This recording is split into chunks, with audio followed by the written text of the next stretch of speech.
Вопрос от интернет-аудитории. Кашель. Можно ли не лечить? На что нужно обращать внимание? Уважаемые слушатели и зрители, хотелось бы обратиться к вам с большой просьбой. Помним о том, что один и тот же симптом может присутствовать при очень широком круге заболеваний и может говорить об абсолютно разных состояниях и ситуациях. И подходы к терапии этих заболеваний будут совершенно различные. И здесь нужно вот как раз обратиться к такому симптому, как кашель. Я вам могу назвать более десятка различных состояний заболеваний, которые будут сопровождаться кашлем. И это не только заболевания органов дыхания. Это не только у нас с вами, допустим, бронхиты, пневмонии. Это и аллергическая патология, например, бронхиальная астма. Это и заболевания, как ни странно, желудочно-кишечного тракта, например, рефлюксная болезнь. Это заболевания нервной системы. У ряда детей с неврозами наблюдается так называемый психогенный кашель.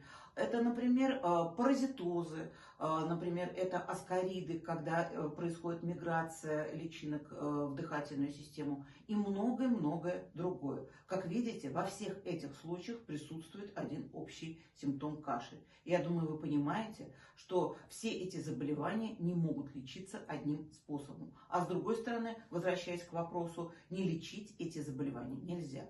Поэтому давайте немножко по-другому подойдем к этому вопросу. При наличии симптома мы прежде всего должны выяснить его причину, прежде чем приступать, собственно, к каким-то вмешательствам, профилактическим или лечебным.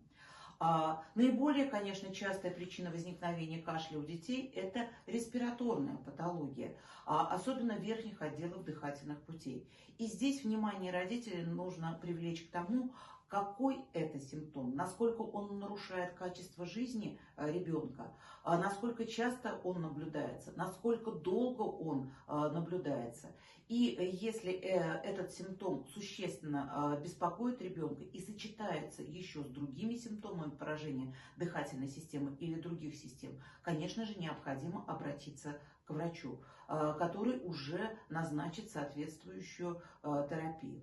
И, конечно, если она не дает полного результата, симптомы сохраняются или даже нарастают, это требует продолжения обследования ребенка и коррекции терапии. То есть помним о том, что не только препараты от кашля будут купировать этот симптом. То есть в большинстве случаев, связанных с хронической патологией, требуется и другая терапия.